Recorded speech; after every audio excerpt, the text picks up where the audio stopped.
In example 1, we're going to determine the types of discontinuity that each function exhibits. We'll state the values of x where that discontinuity occurs. When you're tackling these things algebraically, one tool that you need to have in your tool belt is factoring. So what we're going to try to do is we're going to try to factor the top and then factor the bottom.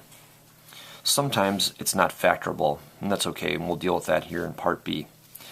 Let's try to factor the top. We want two numbers that multiply to get 12, but when we add them we get 7. So that's x plus 3 and x plus 4, or 4 and 3 multiply to get 12 and add to get 7.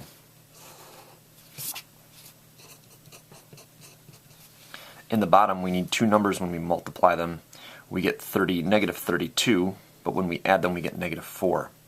So I think that's going to be negative 8 and 4.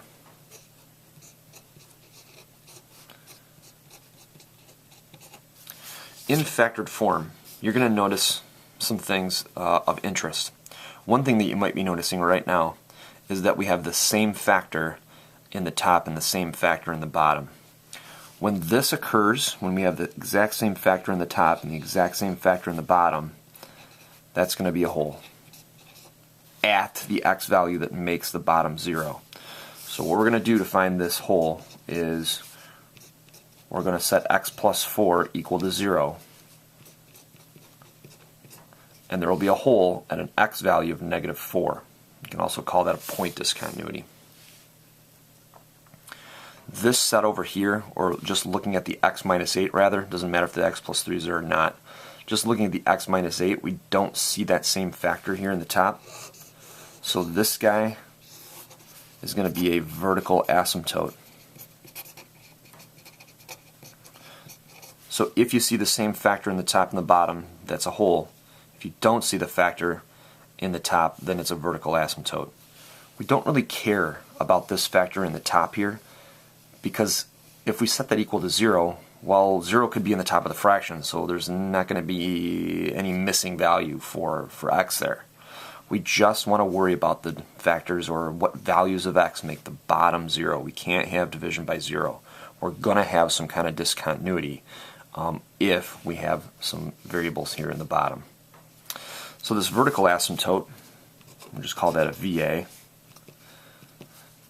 is going to occur at x minus 8 is equal to 0. Always set those factors equal to 0 in the bottom. So we're going to have a vertical asymptote at x is equal to 8. Let's see what happens when we graph this thing. And I've already typed the equation in, so please do that if you need to. So we're going to look at this function. It's kind of a crazy looking function there. And you can see that there's a little piece over here. There's this other piece right here. And then at x is equal to 8, there's a vertical asymptote. We can zoom out if you'd like so you can see that a little bit better.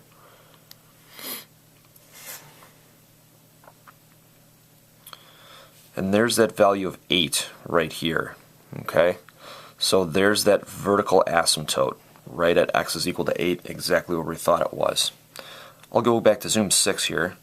And we want to be very careful with with the hole over here, because the calculator doesn't know whether to fill the pixel in or not, and it's just one little point that's missing. And so the calculator says, well, everything else around it works, so I'm going to fill that point in, or that pixel in. To figure out if you've got the right one, you can just go to trace, and then instead of x being 0, we want x to be negative 4, so you can simply type in negative 4 and hit enter. When you do that, notice there is no value of y here.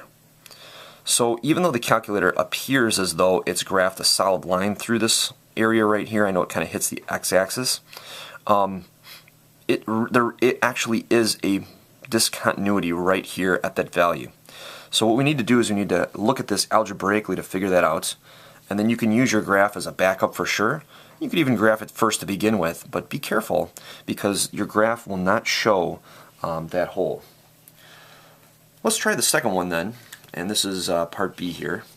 And so in part B, we want to see if we can factor the top and factor the bottom. It turns out that we can't, and that's okay.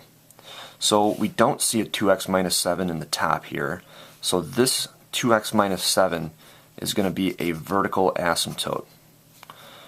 2x minus 7 is equal to 0 is where the vertical asymptote will occur. we'll add 7. 2x is equal to 7 and divide by 2. So x will be 7 over 2, or if you want, you can make that 3.5 or 3.5. There's no hole for this one. There's just a vertical asymptote. The holes will only occur if you see the same factor in the top and the bottom. So let's type this into our calculator and see if we can get a good graphical representation of this. Remember that you need to use parentheses if you don't have that fancy horizontal bar program. Most calculators, at least at the time that this video was made, don't, but some do. And if you don't, you need to use those parentheses around a part of a fraction that has 2 or more terms in it. So we're going to graph this now. And we can see right here at 1, 2, 3.5, if we drew a vertical line, the ends of the graph would approach and get close to that line. This is hard to tell graphically. You know, is it 3? Is it maybe 4? But algebraically, we can figure this out quite a bit more precisely, and you're going to want to be able to do that.